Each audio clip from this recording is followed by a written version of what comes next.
पाकिस्तान ने भारत की वो ठुकाई की कि अगले 5 साल तक वो किसी के साथ जंग करने के काबिल नहीं रहा, बल्कि अपना नुकसान ही पूरा करता रहेगा। आमिर रज़ा से जानते हैं कि कितना नुकसान हो चुका है भारत का और वो अब जंग के काबिल क्यों नहीं रहा। जी आमिर भाई बताइएगा, पाकिस्तान ने भारत का कितना नुकसान कर दिया कि वो अगले 5 साल तक किसी के साथ जंग करने के काबिल भी नहीं रहा। अच्छा, वैसे उसका फ़ायदा भी किया है। पहली बात तो ये है, पहले फ़ायदा बता देना चाहिए भारतीयों को। इतना स्क्रैप इकट्ठा हो गया है कि अगर उसको वो बेचें बाज़ार में कबाड़ियों के पास, तो मेरा ख्याल है वो लाखों करोड़ों रुपए का तो वही बिकेगा बिल्कुल। लेकिन नुकसान बहुत बड़ा हुआ है उनका। और ये सिर्फ मजाक की बात है, लेकिन भारतीयों का वो पैसा जो गरीब भारतीय और जिनके पास 2 वक्त का खाना नहीं है, उनके खून से निचोड़ा हुआ पैसा जो है मोदी ने अपने जुनून की खातर लुटा दिया। आप इसका अंदाज़ा सिर्फ इसके रॉयटर्स की, मेरी स्टोरी नहीं, आपकी स्टोरी नहीं है। उन्होंने कहा 2 दिन में जब जंग शुरू की है भारत ने, ड्रोन्स भेजने शुरू किए, उससे लेकर पाकिस्तान के हमले तक 83 बिलियन डॉलर उसकी इकॉनमी में से निकल गया। ये बहुत बड़ी रकम है। इसको आप इस तरह से समझें कि इस वक्त जंग के अंदर कहा जाता है कि उनका सबसे बड़ा नुकसान जो हुआ S-400 का हुआ। S-400 का एक बैटरी, एक सिस्टम जो है वो कितने का है? 1.5 बिलियन डॉलर का, 1.5 अरब डॉलर का है जी। बिल्कुल। 2 बैटरीज हमने तबाह हाँ की, जी। कितने की हुई? 3 अरब 3 डॉलर। अरब और जिसमें से 83 बिलियन डॉलर निकल जाए जिस इकॉनमी में से, उस इकॉनमी का पर्स में क्या रह गया होगा? कुछ भी नहीं। कुछ भी नहीं। अच्छा, ये तो वो नुकसान था जो हमें नज़र आता है। 9 अरब डॉलर लगाए आप जहाज़ों का, जो उनके जहाज़ गिरे हैं, बिल्कुल। उनकी मालियत मैंने नहीं लगाई, चाइना के CCTV की ये रिपोर्ट है कि 9 अरब डॉलर वो हैं जो हवा में पाकिस्तानियों ने मार गिराए।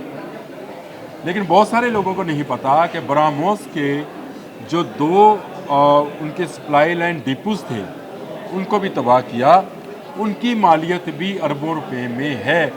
2 ब्रिगेड हेडक्वार्टर उड़ाए, बेशुमार एयरपोर्ट, यानी 26 तो एयरपोर्ट्स, वो एयर लाइंस हैं जहाँ से वो जहाज़ उड़ते थे, जो स्ट्रिप कहते हैं, एयर स्ट्रिप्स हैं, जिनको तबाह बर्बाद कर दिया गया। ना पठानकोट छोड़ा, ना उड़ी वाला डिपो छोड़ा, ना हमने अभी तो आर्टिलरी वाला जो नुकसान है उनका, वो अलग से है। वो जहाँ से तोप चलाना चाहते थे वहाँ पे मिसाइल जाके गिरता था। ये बहुत बड़ा नुकसान है। अभी इंडिया खुद का लोहा और कबाड़ जो है इकट्ठा कर रहा है। ये मजाक की बात नहीं मैं कर रहा हूँ। श्रीनगर से लेकर पठानकोट तक पाकिस्तान के बॉर्डर के साथ साथ जितनी एयर स्ट्रिप्स हैं जो उनकी डिफेंस की हैं, एयरफोर्स के पास हैं, इंडियन एयरफोर्स के पास हैं, वो सब तबाह हैं। उसके इर्द गिर्द जितना इंफ्रास्ट्रक्चर था वो सब तबाह है। और इंडियन जो तजियाकार हैं वो बता रहे हैं कि उनकी जो इंडियन फौजियों से बात हुई तो उन्होंने कहा कि हमें ऐसे लगता था जैसे बारिश हो रही है और हर कतरे से पहले एक सीटी की आवाज़ आती थी, और उस सीटी की आवाज़ के बाद हमें पता था हम गए। और यही होता था, उस सीटी की आवाज़ से सब कुछ तबाह होता चला जा रहा था। तमाम पाकिस्तान की बॉर्डर के साथ साथ जितनी उनकी एयर स्ट्रिप्स थी, जो एयरलाइंस के जो उनकी इंडियन एयरफोर्स के ज़ेर एहतमाम थी, सब की सब तबाह कर दी गई। तमाम डिपोज तबाह कर दिए गए और बेपनाह तबाही भारत को बर्दाश्त करनी पड़ रही है। आपका असल सवाल ये था कि इसका बिलियन डॉलर्स में कैसे अंदाज़ा लगाया जा सकता है।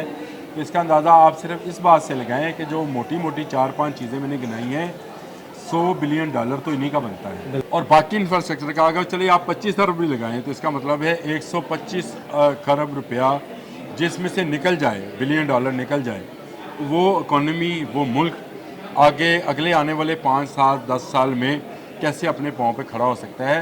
दूसरी बात यह है कि भारत हर 4-5 साल के बाद जब इलेक्शंस के वक्त आते हैं तो इस तरह का कोई ना कोई काम ज़रूर करता है। 2019 में जब उन्होंने हमला किया था, 2 जहाज़ गिराए, तो बड़ा सीना चौड़ा करके मोदी ने कहा था कि हमारे पास राफेल होते तो हम बताते। अच्छा, राफेल आ गए तो आप वो पता क्या कहेंगे? अब वो कहेंगे F-35 आ गए तो हम बताएंगे।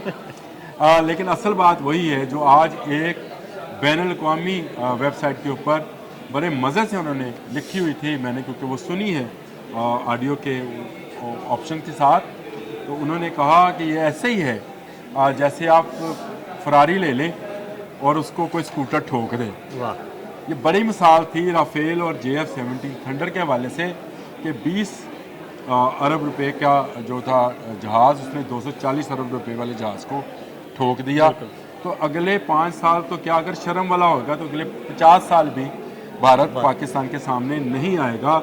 लेकिन वहाँ क्योंकि सियासत जो की जाती है वो पाकिस्तान के नाम पे की जाती है, वहाँ पे वोट पाकिस्तान के नाम पे लिया जाता है, बॉलीवुड की फ़िल्म पाकिस्तान के नाम से चलती है, वहाँ की इकॉनमी पाकिस्तान को दिखाकर बनाई जाती है, वहाँ के लोगों को पाकिस्तान से डरा कर रात को सुलाया जाता है कि सो जा बेटा गब्बर आ जाएगा। याद है ना फिल्म? वो भी इन्हीं की फिल्म है वैसे। अच्छा, ये वो चीज़ है जो कि पाकिस्तान को दिखाकर की जाती है। मेरा ख्याल है कि अगले 5-7 साल तक, जब तक इनके पास F-35 नहीं आता अमेरिका से, उस वक्त तक ये दोबारा अब कोई कोशिश नहीं करेंगे। लेकिन ये भी कोई शर्त नहीं है, क्योंकि इंडियन एयरफोर्स का जो मोराल गिरा हुआ है, जो उसके एयर चीफ ने प्रेस कॉन्फ्रेंस की है, जैसे उनका मुंह लटका हुआ था, मेरा ख्याल है बहुत सारे रिज़ाइन आने वाले हैं भारतीय आर्मी, भारतीय एयरफोर्स और भारतीय बहरिया के अंदर।